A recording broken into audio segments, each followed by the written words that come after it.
All right, folks, it's another edition of What Conversations with Cornelius. I am your host, Cornelius. You can hear the background noise. For those of us who are following on YouTube, welcome. Facebook, welcome. My page, the podcast page, my personal page, Romero's page. Tonesha, do you have a page? Do you want to go live on your platforms? I'm sorry. No, I didn't turn my phone off. You don't got to turn your phone off. Y'all can see I have the lovely Miss Tonesha with me. We are here on Conversations with Cornelius. She turned her phone off. I don't know why, but anyway, she can do what she want to do because she's going to tell me how to leverage my money. And she told me something today that really disturbed me, y'all. I was disturbed. Ask me why I was disturbed. I was disturbed because she said cash was not king anymore. Growing up in the late 80s, early 90s, when we had New Jack City and all that other money that was frivolous activity, that's what we say. Cash has always been king, but now she's telling me cash is not king. So hold on. We'll be right back. It's Conversations with Cornelius. It's Tuesday with Tonesha. We'll be right back. We got a lot to talk about. If y'all have questions, Instagram.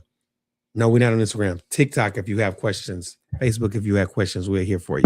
Welcome to Conversations with Cornelius. I am your host, Cornelius. Today, you will be engaged, entertained, and educated. Stay tuned. You are about to be CC'd. It is Conversations with Cornelius. All right, we're back. We're back, good people. And being back makes us so much better for being back. I told her to pull up her phone, YouTube, so she can engage too on my platform. So, all right. Let's get this thing going. Tonesha, good morning. Good morning. How are you? How art thou? I'm doing well. Let me see your phone. Right fast. Let me see your phone so we can get this going. I need everybody to like and share and like. It is Tuesday with Tonesha. My man ain't here. Romero's sick, so it is what it is. Tuesday with Tonesha. Tonesha. Okay, let me get to my spot. Tell me a little bit about your weekend. How was it? Did you enjoy it? Not enjoy it? What have you been doing in life personally? It was great. It went by really fast. In life, I'm just trying to constantly evolve. Okay. Okay. That must be you. Got it. Here you go. So now she got her phone back, y'all. We good. We just engaging. Tell me, comment one. Somebody's commented already. That's you. All right. You said just previously cash was not king. What brought now at one point in time did you think cash was king? Yeah. Okay, so I should clarify. If you have hundreds of thousands or millions of dollars, it can definitely be king. For the average person, is not king. Like I said before, homes in Tennessee average are about $350,000. Too much. Exactly. Right now. Exactly. Unless you're making that type of money. Yeah, but for the most part, most of us can't just go put down $350,000 cash right now and get a home. So for the average American, you have to have some type of credit that you can use to leverage so you can actually make those purchases. Credit for leverage. Okay, so cash, in that instance, cash is not king. Correct. Okay. What makes, when I make the statement cash is king, what's the first thing that goes through your mind? You're able to afford whatever you want. Affordability. Yeah. It's got to be affordable. Yeah. Okay. And in the event we don't have the cash, we need credit. Right. Oh my God. So let me ask everybody on TikTok, if you don't mind, do you feel or do you think your credit score is where it needs to be?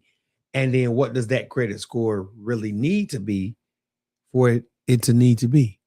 Well, our goal at Operation Hope is to get you to a 700 credit score, which is considered good credit. Okay. Now, your credit score can range from 300 to 850. Correct. So 700 is going to open up those good opportunities or good interest rates, I should say, to where you're not throwing away every dime that you have towards interest. Come on. So the higher your score, the less you pay in interest over time, which will save you money in the long run. Okay. I got you. Which will save us money in the long run. So an 800 credit score. How do I get to that?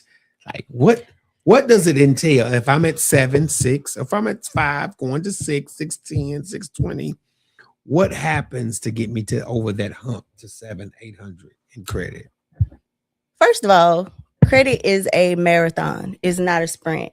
But Slow down. I like that. I like that. Let me. Yes, credit is what? it's a marathon, it's not a sprint. Oh wow. Okay, walk me through that. You can always change your credit. Always, credit can always be changed. You're just going to have to be disciplined and you're going to have to know the right tips and tricks to get through it. So what I normally tell my clients on our first meeting is we're going to go over your budget. We need to know exactly what you have coming in and what you have going out so we can budget to pay down debts if you have them to improve your credit score. From there, we then go over your credit report line by line. So if there's collections, which 35% of your credit score is based on payment history. So I always put my first focus on collections if they're there. And reason being is because normally when a collection hits, it'll drop you about 50 points. So I like to try and get those off. Pause. Okay, I'm in the rears or whatever. I owe some bills. That collection, if I'm paying them on time, am I still being punished or penalized? Or do you know? If it's a collection, you wasn't paying them. Because I like a bill came. Okay, yeah. If you're paying a bill on time, no, you're not going to be punished. Okay. But if for some reason you don't make the payment, it's going to punish your credit score. Okay. So what we can do, because collections are going to stay on your report for 7 years.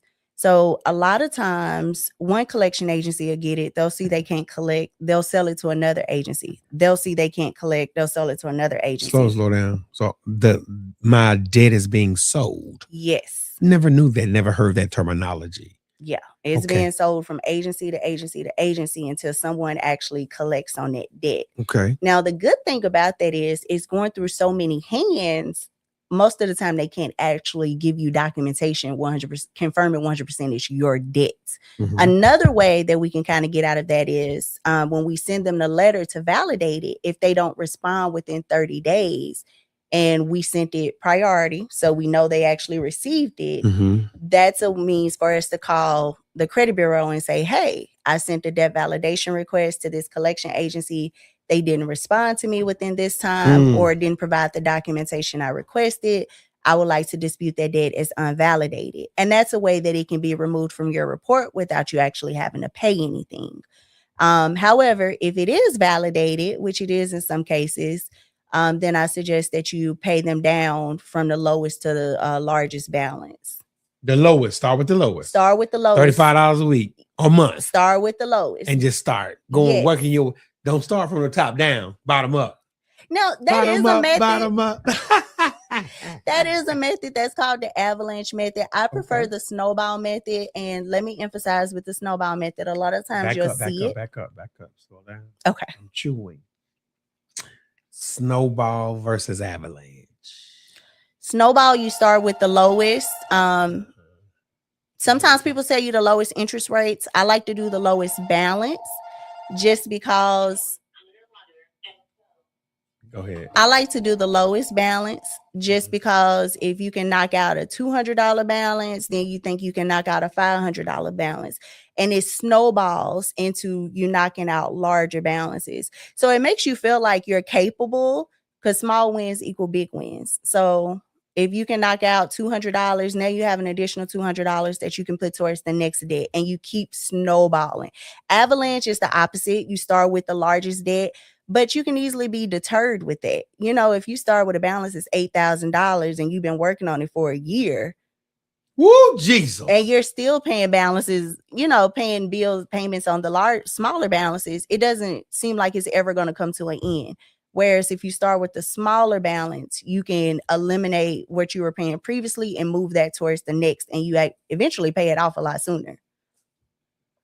That's the snowball. Yeah. And you keep that momentum going and you'll look up and you'll be debt free. Okay. And when I become debt free, then what? Like, I think, let me ask this question. Some of us, I guess, in that method need to become more financially responsible. Mm-hmm. And it's about financial responsibility. Mm-hmm. And a lot of us make money, we're just not financially responsible. Correct. So snowballing holds me to a level of accountability. The avalanche is this the same, or how does the avalanche work? You start with the largest balance and you Okay. work your way down. Okay. It's not really building momentum. I like the momentum because if I feel like I done paid off this hospital bill, okay, I can pay off his car next. Oh, okay, I knocked out that car and let me pay off these student loans. You're keeping that momentum going and you're showing yourself that you're able to do it. Those small wins is what's going to keep you going. When you're starting with a big balance and you've already had problems being financially responsible or disciplined, it's going to be a lot harder to stay on track.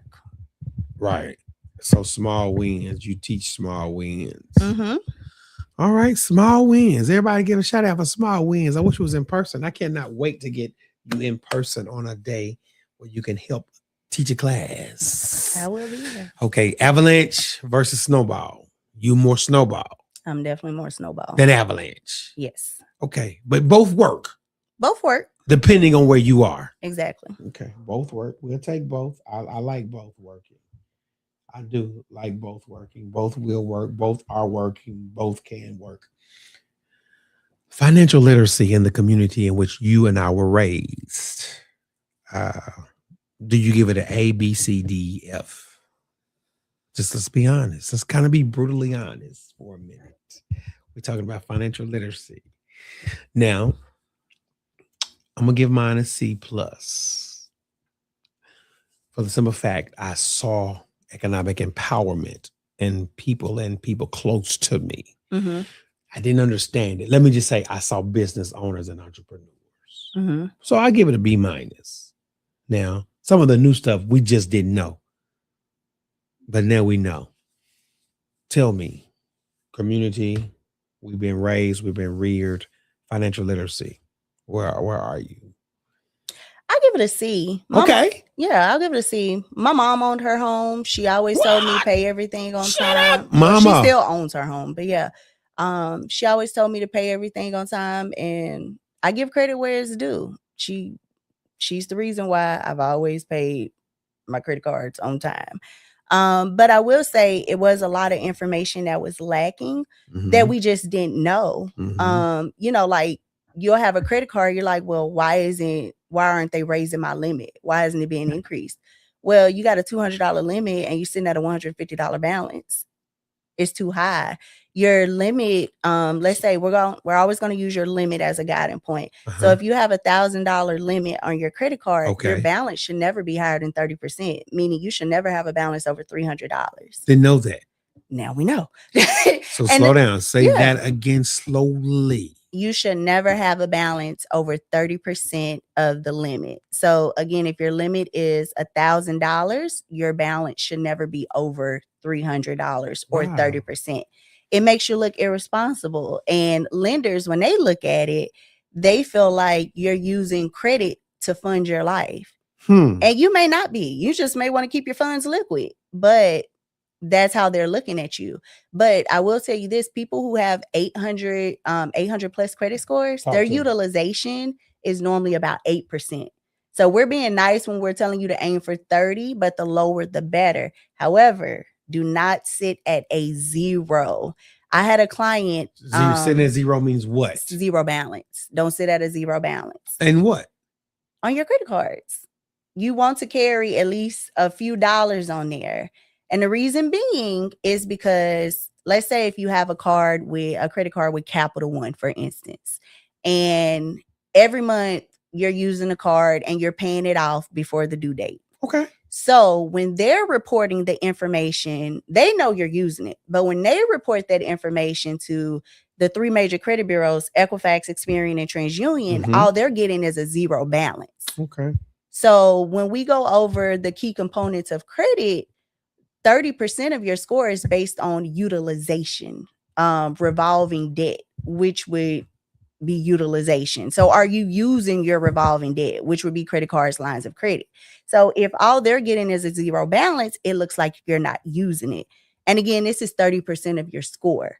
So I always tell people, if you're a person that pays it down to zero, try to leave $1, $2 on there. And that way it looks like you're actually using it to them. They're not Capital One, but it looks like to the credit bureaus, you're actually using it and your score will go up. My client, the other day, her score went up, I think like 40, 50 points. Because I told her to put a small balance on her cards. She was sitting at a zero. She was at like 725. That's good. It's good, but we got her up to like 770, 760 or something like that. So she made a huge jump just by showing that she was actually utilizing those cards. Okay. And yeah, she went off and now she's under contract for a home. So under contract for the home. Now that's what I'm talking about, because, and basically, see, I'm thinking just pay off your debt, get it down to zero balance, and I'm good. But that's not always the best. It's tricky. And that's why credit coaches need it.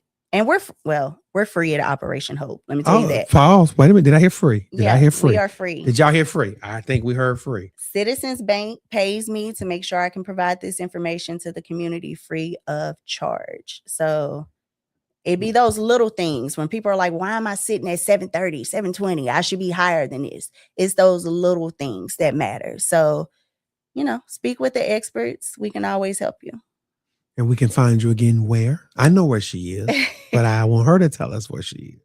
You can find me inside of Citizens Bank. You can also email me at tonesha.tally@operationhope.org. You can text or call me at 615-601-2920. Y'all got all of that information, and I'm so glad I'm sitting here with Tuesday with Tonesha and understanding that zero balance, even though it's at zero, just put a little on it. Mm-hmm. Just something. $5. Yeah. $10. Fine.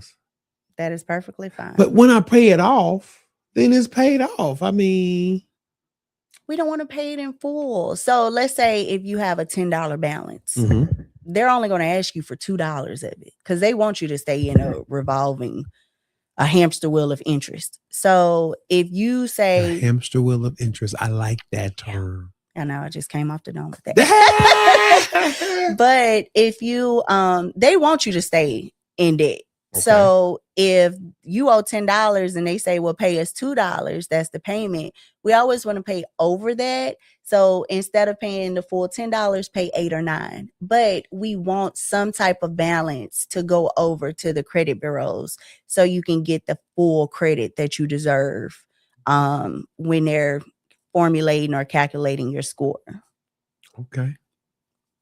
I'm thankful for this information. I didn't know this existed in the form that it exists.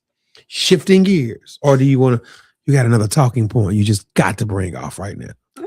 I got a lot of stuff in my mind. Listen, it's Tuesday with Tonesha. We got plenty of time. Shifting gears, we use AI. It's all right to use AI. Do you use AI when sitting down with potential customers or clients or consumers? I don't know the right term. What do you use? Customer, consumer, client? Clients, yeah. Okay. Do you ever use AI? Do you ever use anything to help them see? Because all of us are visual to some degree. Yeah, I'm a visual learner myself. So I definitely use AI to put like graphs together or to make it easier for people to see. Because sometimes I can explain it, but it doesn't translate the same way. So if I can put it in a visual format for someone, by all means, I'll use it. It's 2026. It's 2020. What you say is 2026. Yeah. Now, let's talk about hope. What is hope? Hope. Talk from the standpoint of healing the financial mindset. I think we need to be healed financially, my mindset, because I have a bad relationship with money. And here's how I know, not so much particular me, but here's how I know some people have a bad relationship with money. They don't know how to keep it. They just don't know how to keep it. Yeah. And and it's not so much you don't put it in the right flow. Mm-hmm. so it can, come back with a return Mm-hmm. or several returns. So healing the financial mindset. Talk to me about that just from your living and how you got to a place of healing your financial mindset. Well, you first got to acknowledge the issue. What is If I can't save my money, if all I do is hold on to my money, I'm putting it under the mattress, it ain't gaining no interest. If I'm giving out all of my money to people, if I go buy luxury items knowing that I can't buy 2, 3 of them, if it's a straight, like a stretch for me to purchase it, you got to first realize exactly where your issue lies. And a lot of times people need to do deeper work. Like, where exactly did the mindset come from of you, the scarcity mindset come from of you holding on to everything? You may have been a child that grew up with not much. And that's okay. And that's okay. That's perfectly fine. However, we want our money to work for us. We don't want our money sitting under the bed where it's not gaining interest. So we have to first figure out, why am I holding on to it like this, and try to fix that inner child or whatever issue it is that's making you do that. And then you have to look at, how can I make this grow for me? So by speaking with someone within a bank or an expert and looking at accounts where you can put that money in, it may be people that are sitting on $20,000, $30,000 in their house, scared to put it in a bank because they don't trust the banking institutions. Right. And that's okay. But just know that $20,000, $30,000 ain't gonna be worth $20,000, $30,000 in a few years. It's not. Yeah, because like I said earlier, the dollar isn't even worth a dollar anymore. But if you can put it in like a high yield savings account where it's gaining interest, if you can invest it in a business or something where you can get a return on that investment, you just really want your money working hard for you. Because if you're not working, if your money isn't working hard for you, you're going to always be working for your money. And at some point we have to retire. We have to retire. We have to be able to go out and enjoy life, the things that we've worked for. And I think another thing is, a lot of people don't think long term. If I've never been taught that concept, it's going to be hard for me to think that concept. Exactly. And healing my financial mindset is going to be very difficult because I haven't been taught the value of planning. And that's for a lot of people in our community. I had to go back old school. I'm just a smidge older than you. No, I'm not a smidge older. I'm probably much older than you. But even the songs where you say, just got paid Friday night, like, culturally, love the song. As soon as we made it, we spent it. We didn't sow it. Or let's say this. Let me say, we sold it into somebody else who sold it somewhere else, and it didn't come back to us. So that's a play. Like, man, I can't wait to get paid. It's Friday night. We're going out. We're hitting the streets. We're hitting the club. We're doing this. We're going to the mall, getting a hair done, getting our nails done, getting an outfit. You just spent $400 in a matter of 2 hours when it took you all week to make what you just spent. So it's not, and is that from, it's not so much scarcity. It's just, I guess, reprioritizing. It's scarcity for some, but it's reprioritizing now for me. Am I making sense? You're making sense. And look, I'm all for living your best life. I'm all for it. Life. Within reason. Back and forth with you. Right. But within reason. So what does that mean? I like to tell my clients, if you have a problem with your money going through your hands or burning it, I would suggest that you have different accounts. You have one account strictly for bills or necessities. You have one account strictly for savings. And then you have a wants account. That's your account that you can go to the mall with. You can go out to eat. You can go travel with. Whatever you choose to do, put that money to the side. But make sure that your bills are already taken care of. Make sure your savings is already put to the side. And then you can play with that money how you want to play with it. So everything within reason. Instead of spending $400, we may have only spent $200, but our bills were covered. Right. And we put money in savings for a rainy day because life is always going to life. Life is not going to stop life Mm-mm.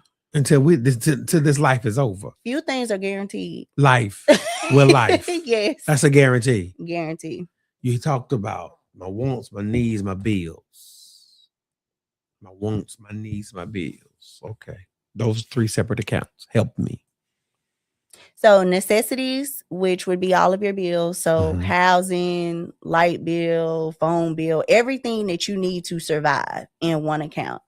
And then you have your savings account for when life decides to life. Because it's going life. It's always going life. And then you have your wants account, the money that I can do discretionary spending with. I can go out to eat. I can go shopping. I can go traveling. I can go get a massage. I can pretty much do whatever you want with this money. I always tell people, however you get paid, if you get paid bi-weekly, put all of your expenses together, divide them by 2, and then put every time that you get paid, direct deposit that amount into each one of your accounts. So if it slow down, because you're saying it. I hear what you're saying. Walk us slow. Okay. Sure. So let's just say, for number's sake, it takes you $1,000 to get through the month. Okay. $500 goes towards necessities. Okay. You direct deposit that into your necessities account. And then let's say you put $300 in your savings account, direct deposit it there. Then you have a remaining $200 that goes into your wants account. So you're not really doing anything. Your job is direct depositing it. All you do is calculate how much it costs to get you through the month, divided by the amount of times that you get paid, and you send it to HR and say, put this amount into this account every time I get paid. And it's kind of like on an auto schedule. It's automated. You don't have to worry about it. You know what goes into that wants account is what you can play with. And you know that bill account has what is necessary to cover your bills. Right. So helping with the financial mindset. I mean, I'm loving it. You always share some good stuff. What about some of the trauma that you have seen in your own life, possibly, or the life of some of your clients? When we talk about money and the trauma that's tied to it. Yeah. I mean, you can't use any of their examples, but trauma and money. It's a real place. It is. I think that's one of those scarcity mindsets. There's different money mindsets, but that scarcity mindset, it comes from trauma. Like I said, if you're a person that comes from humble beginnings, you're probably likely to hold on to your money. Hold on. You're going to hold on to everything.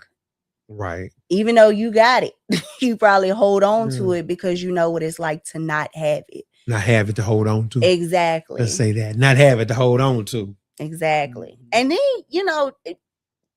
different traumas breed different things. And sometimes you'll have a person that has a growth mindset where they know what it's like to not have nothing, and they go into overdrive constantly. They're always looking for the next dollar, looking for the next opportunity to grow their money.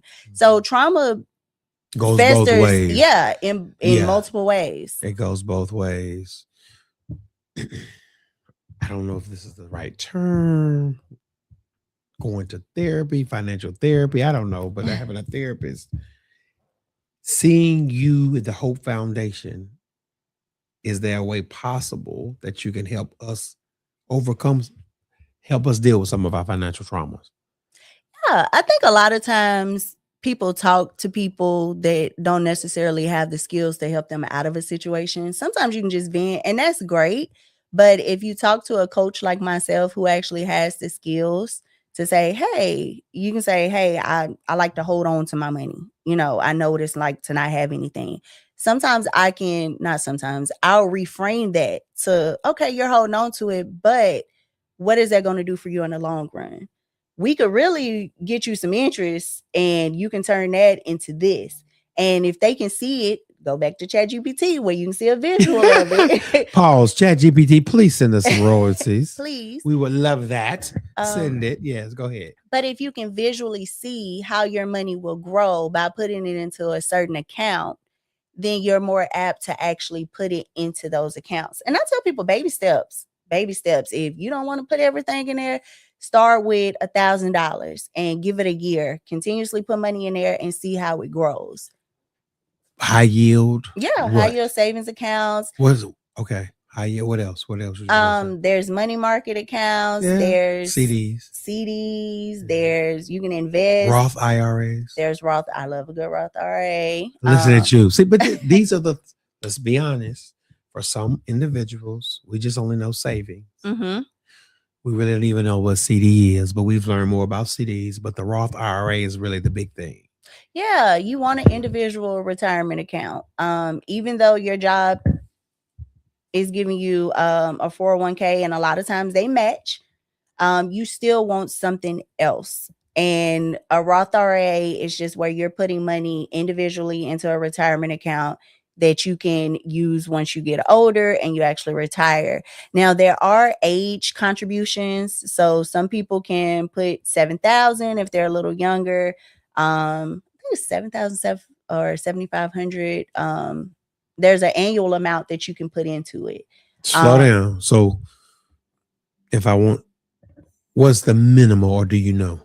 Well, you can put anything in it. $10. Yeah. But max, it has to be based on age. Now, people that are older, because they're hitting retirement a little sooner, theirs is a little more that they can put into it. When you're under, I think 50, your cap is 7,500 or 7,500 or either 7,000. Don't quote me on that, but it's either going to be 7,000 or 7,500. I feel like it's 7,500 right now. I think it's 7,500. With what age? Your children's age? Your age? My age? Me yeah, anybody. Well, under 50. Oh, under 50. Yeah, I think it's under 50. Okay. But I'm not near 50, so. So, okay. So I kind of focus on me. All right. But yeah, there are age restrictions on it. And if we meet, we can definitely go over what your restriction would be. Okay. Let's pivot. Let's pivot. Okay, go ahead. Get your phone. Get your phone. We're good. This is on you. This is Tuesday with Tonesha. You know what I'm saying? We can pivot. I come to you for the first time. I know I'm gonna use some very dark, gaudy language. I know nothing about nothing. I sit down. I'm blank. I'm empty. I'm broken. I'm trauma filled. I have trauma bonds. What is your advice to me? If you think you can do it, you can. Okay. If you think you can't, you can't. Okay. So, I think I can, but I don't even know where to start. Like, I just don't know. Case. So point of order, Your Honor. For instance, we just got through or going through tax season. I have a return for $7,800. I have a bad relationship with money. Mm. I probably already have $8,000 of this money spent in my head.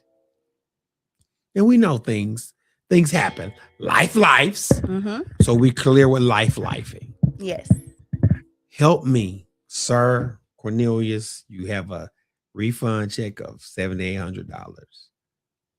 What would be your advice?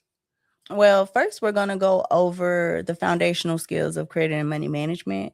Okay. After that, we're going to go through foundational skills of credit and money management. Yep. So okay. What are the foundational skills? Just knowing what a credit report is, the components of what makes up a credit score. Like 35% is payment history. We want to be paying everything on time. 30% is utilization. 15% is payment history. Then we're going to go over new credit. You don't want everybody running your credit all the time. You also need diversity within your credit report. So not only do you have revolving accounts, credit cards, or line of credit, you also have installment accounts, meaning accounts that start with a balance. You're going fast. Installment is okay. Slow it down. I'm like, whoa. Yeah. So I'm going to give you all of the ins and outs. Okay. I'm gonna give you the ins and outs of credit. Mm-hmm. And then we're gonna go into budgeting. How does budgeting help you? And I always tell people, I always ask, if you hit the lottery today for $100 million, Do you think you would at least have $50 million in 5 years? Everybody says yes, but statistically, 70% of people are broke within 5 years of hitting the lottery for millions. So slow down, say that slower so the people in the back can hear you. 70% of people that hit the lottery for millions of dollars are broke within 5 years. Millions. Millions. 3, 4 million, 10 million. Millions. Broke. Lifestyle inflation. So before, when you were worried about getting you a new car, now they over here thinking about mansions and airplanes and helicopters. Lifestyle inflation. More money, more problems. So I always tell people, more regardless of how much money you have, if you Mhm. don't have a solid plan for your money, which is what a budget is, it's a plan for your money, you're likely to not have it. So we have to first know all of those foundational skills so we know how to build upon them. And I teach them that just because you're not always going to be with me, and you also want to be able to pass this information down to your children. Because like we were saying before, there was information that we knew, but there were some things that we didn't know about. So if this is information that you can gain and you can pass down to your children, then you're already setting yourself up for generational success. So just making sure that you understand those skills. And then we move into reviewing your credit report. Oh, we also go over savings as well, because life is always going to life. Life never stops lifing. It never does. And then we go into the credit report. We're going to go line by line on your report. I'm going to show you every bit of your report, the key components of it. I always tell people, first thing you need to be looking at your report is those addresses. If those 3 addresses, if you don't recognize one of them, that can indicate fraud. So make sure you're paying very close attention to your report, so they get a good understanding of what everything means on a report. Again, we'll move into those collections if there are any. We then move into revolving debt, because that's 30% of your score, and that's going to be the quickest way we can raise your score. So if you don't have a credit card, I need you to get a credit card. If you have a credit card and those I'm not good without it. No, you're not. You're missing 30% of your score. Okay. Yeah, it's 30% of your Unless score. I have $4 million sitting in the savings account, huh? Exactly. And that's very far and few in between. Exactly. So we got to work with what we got. So we have to have that revolving factor. And a lot of people are scared. If you're scared, get a secured credit card. That just means that you put down the money.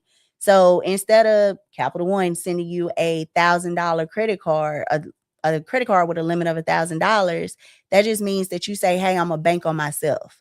And you put down your own $1,000 or $300, whatever it may be, and you show them that you're responsible by keeping that balance low. And normally at the end of like a year or 2 years, they'll raise your limit, double what you put into it, or either they'll send you back what you put into it. But it pretty much just shows that you're banking on yourself and you're going to be responsible. And I like it because I feel like people spend that money a lot better than if someone just hands them $1,000 limit. Mm. Oh, you've helped me healing my financial mindset. Glad. Breaking the cycle. Now, addressing the trauma. Thirdly, replace fear with financial faith and discipline. Mm-hmm. I want them new J's. I don't even wear, as you say, I got some stuff in the closet, but fortunately, I never was into that. Mm-hmm. Fortunately. I'm not saying there's not a culture of people that we know people that are into that. Red bottoms, you gotta Dolce & Gabbana, I get it. Aston Martin, I get it. Rolls Royce, I get it. But those are their names. People forget that. We're sewing into that. When I was coming up, it was Tommy Hilfiger. But not knowing that I was sewing into him. Mm-hmm. And I made him richer and better. And I looked a part, but he owned that part, or they own that part that we look. So again, coming off the tax season, y'all listen carefully. you have $7,000, and you will probably get that same $7,000 back next year, maybe for the next 14 years, 15 years. You have money. Make that money work for you. Mm-hmm. But again, the trauma, sometimes the company that I keep, the Joneses and the Smiths, we're trying to keep up with so many people that we miss major opportunities in becoming more financially disciplined. And in the long run, we suffer. But thank God for your mother. Mommy, shout out to you. Is Granny watching today? Because Granny was watching last time. Did you text her? No, I didn't text. I just left from her house, but no, I didn't text her. Oh, you did? What? But I knew it would come on later, so it's on now, live. Okay. I thought we live. We on YouTube right now. You can be like, Granny, I'm going to send you this link. Just open it up. Okay. Help me with financial discipline. I know you talked about wanting 3 accounts. I mean, discipline hurts. It's hard not to get your hair done for some people. I mean, I live within my means. You know what I'm saying? Mm-hmm. And I've worked hard. I've had a good work ethic because I've seen, I had it close to me, you know, Mm-hmm. family members who had jobs and entrepreneurs at the same time. So it's like, okay, you're going to go cut the grass. You're going to go clean up buildings. You're going to have money to do what you really want to do. And money's not hard to get, but sometimes it's hard to keep. So what is your advice for those of us who can't so much keep it? Think about your most prized possession or what you love the most, and think about money as that. I always think about money in the same respect as my kids. Ooh, as children? Yes, because I value them, I protect them with my life. And I know long term money can set me up for success. So if I know I water my money just like I water my kids. You know, if I want them to grow up and be successful, I have to speak to them in that light. I have to protect them. I have to guide them in that way that I want them to go. So if I can keep the same respect for my money, then my money can actually grow for me and be beneficial. So a lot of times it's hard for people to think of money as something else. But if you can channel that in your mind as something that's valuable and that can take you farther in life, you'll understand that it's so much more important than throwing it away on frivolous things. And again, I'm never going to tell you not to do the things that you love. That's why you have that wants account. But let's say you only put $200 into that wants account and the pair of shoes you want is $1,000. I'm going to put them on that credit card. No, we may need to wait 5 weeks. She said, we gonna wait. You just told me get that credit card score. I told you to keep it on 30% too.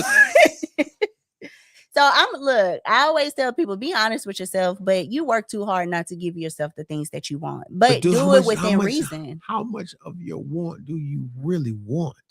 Like, I'm not bashing. Do you really need 30 pair of shoes? You don't. But we got them. But different people got different things that they like to do. That's right. That's your thing. You may got a shoe person. You may got a travel person, a food person. Yeah. It's different things float different boats. But you have to do it within reason. And I'm big on girl math. If it's something that I want. Girl what? Girl math. Girl math? Girl math. If it's something that I want, I'm going to work a little harder. Okay. You may need to pick up an extra job, pick up some extra shifts or something, do some overtime. But if it's something that you really want, work harder for it. Don't go into debt because of that when you can get a couple of extra dollars. Get your entrepreneurial spirit going. You know, if you buy shoes, you're a collector. Okay, you may not want this pair anymore. Sell it, you know, and then use that to get another pair. It's just all about thinking outside of the box. So at what point in your life did you begin to think outside of the box? And I know you're growing and evolving because your job is to think outside of the box financially. So you're just like, I thought this at 17 and I thought this in college. And now I thought this in my early whatevers. And now I'm still in my early whatevers. And I'm thinking this now. So I think it was always evolving. So let me just say that. But you woke up that morning and was like, let me let me let me make some real shifts in life. When I moved out on my own, because I'll be honest with you, prior to that, my mom is always, you She the know, goat. yes, and she always, Shout out to mom again for being the goat. yeah, she always made it look easy. You know, we like when you were talking about Tommy Hilfiger, all of my younger pictures, Tommy down. You know, like she always made it look so And it easy. wasn't. And now I Mama, realize it wasn't Mama, it easy. wasn't that easy. But I thank God for the independence that I have because I'm a person that's willing to work. I got hustle. I don't want to go ask anybody for anything. So I'm always willing to work. But I realized once I moved out on my own how hard it really was. And I had some life happened to me. So I had to get that savings together. Um, Life will always teach you. It'll always teach you and it'll humble you too. So I always try to make sure that I got some savings on the back end, um, just for when life decides to life. But yeah, when I moved out on my own, it was a big adjustment. But I got with it. I wasn't gonna sink. All right. Well, we at 46 minutes. She probably didn't even realize that. No. She's like, what? And we want to do this hopefully next month because every Tuesday we want to have a Tuesday with Tonesha that can help us. We talked about healing the financial mindset. Next time, I want to talk about ownership over dependency. What does that look like? Home ownership, because you're a homeowner. Mm-hmm. And your mother was a homeowner. Mm-hmm. Was your grandmother a homeowner? No. That's okay. It's okay. It's okay. You live and you learn. But remember, right? There are certain systematic things that are set up, and we're not gonna get into that today. But ownership, the O and then the P, practical financial education. I mean, educating ourselves practically about money, money markets, Roth IRAs, insurance policies. You know, Nuck, I love you, Ray. I love you, brother, cousin, uncle. But nothing was in place. No. Nothing. And it's funny that you say that. I'm actually studying for my insurance license now. Are you? Yes. I feel like it's so vital because it can really change the trajectory of someone's life. If you get a $300,000 policy from someone passing, that's so much that you can do with that. Spend it. You can spend it, but you can also invest it. You can start entrepreneurial dreams. Right. All of it. Because trauma. Yeah. Trauma. The first time we get it, we want to go spend it. Lifestyle inflation. Yeah, it's like grandmama left us $500,000 between me and my siblings. The mama said, yeah, I want y'all to have it. I'm good. Here you go. You got 175. Your sister got 170. You know what I'm saying? Everybody got, and you sitting there with $175,000 check. Okay. We on our way to the DR. I mean, instead of saying, okay, y'all, let's take a 10th. Everybody take a 10th. Put it in an account. Start something. You know, for the next. Start a trust. Yeah. But again, the financial education piece. We're not there. Girl, where we going? Pull up. I'm in Lexus. Pull up on me. I got you, girl. Grandmama left us. And I get that. I love that. I really do. But again, you and your siblings were left X amount of dollars. And which could have been done or used or utilized, not weaponized. It just hit me. It shouldn't become a weapon. It should become something that you utilize. And we just need that education. And then finally, we need economic collaboration. I just need to know how to collaborate with the right institutions like Hope. I don't know. I see the founder online. I watch them. I follow him. But who do I partner with when I start? Where do I go? Who do I turn to, as a songwriter said, when I start coming into wealth? You know, I mean, I don't know these. Some people don't know these things, and to their detriment, because you don't know. As we say, you return to your own vomit. But so, I mean, a lot of these things help, and having these conversations, you know, monthly. Show enough. Can I say show enough? Show enough help, because people don't know. And you talk about a trust. What is a trust? Trust what? Trust who? What is a trust? The Rockefellers and the Vanderbilts, right? Mm-hmm. Which one of them are broke though? No, they're not broke. I'm sorry. What happened? They didn't do right with the money. And look, and the thing is, you have to provide the education to the generation that's coming behind you so they can keep that money growing. Yeah. If they're not providing that education, if they're just allowing people to spend the money willy-nilly, it's going to be gone. You know how we were talking about a minute ago? People hit the lottery for millions and they're broke within 5 years. How? I'm confused. It's TV shows on it.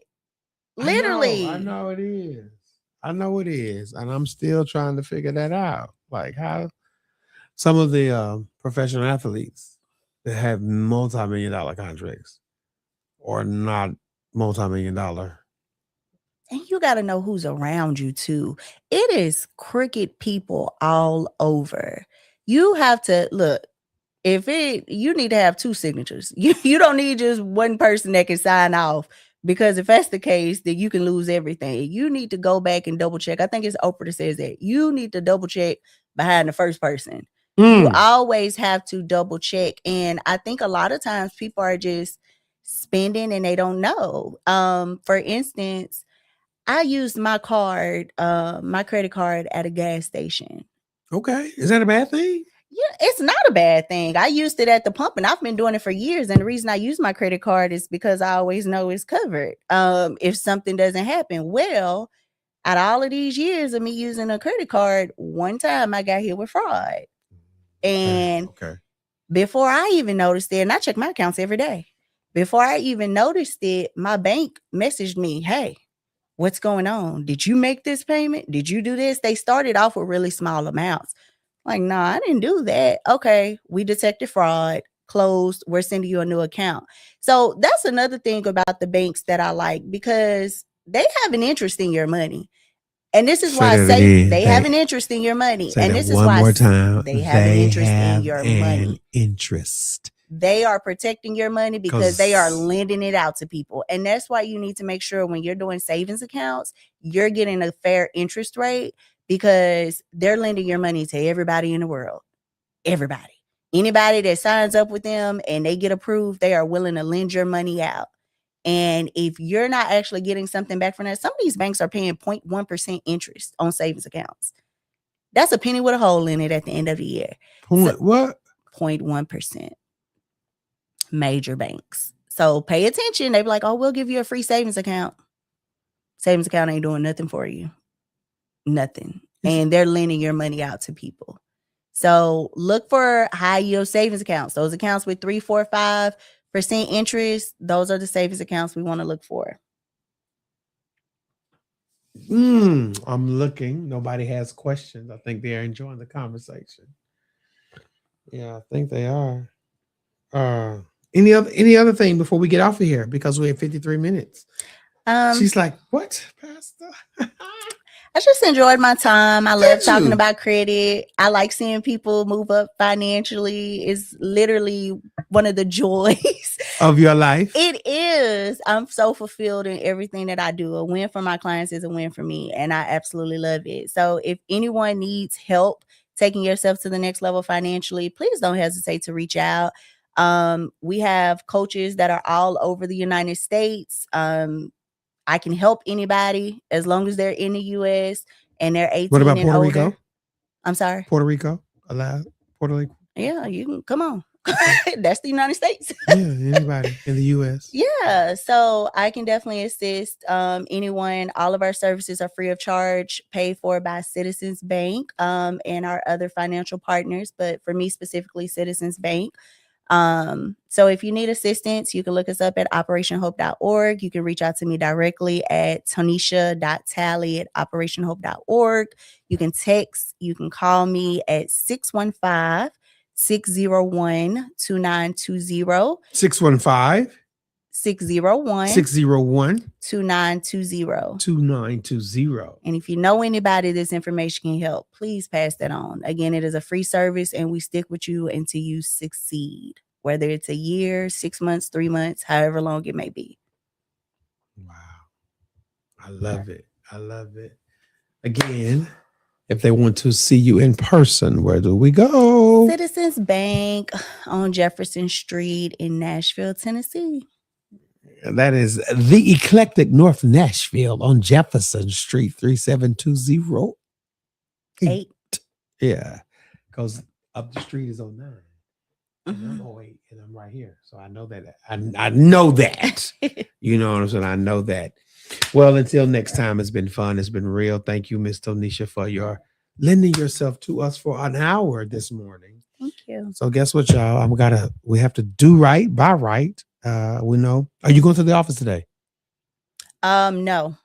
Okay. So don't try to pull up, huh? Not today, huh? Not today. Don't pull up today. Not today. Not today. But text me and I'll let you know when I'm there. We can set up a meeting. Okay. Well, it's been Conversations with Cornelius. I'm your host, Cornelius. Thank you. It's been Tuesday with Tonesha. Y'all will see her again. I promise you next month, even if we have to do some other stuff to pre-record, I don't mind because we have to talk about those other tidbits of information. And she wants you financially free, right? Yes. Leave a financial legacy, correct? Correct. Listen, she has a mantra and a mission for living, and we're so grateful. Hey, until next week, thank you for tuning in to Conversations with Cornelius. I'm your host, Cornelius, with Tuesday with Tonesha. Peace and blessings. Thank you for tuning in to Conversations with Cornelius. Please follow me on my social media platforms: Facebook, Cornelius A. Hill; Instagram, Arne Hill; Twitter, Hill Cornelius; and YouTube, Cornelius Hill. Now do me a favor, like, share, and subscribe. It's Conversations with Cornelius. You've just been CC'd.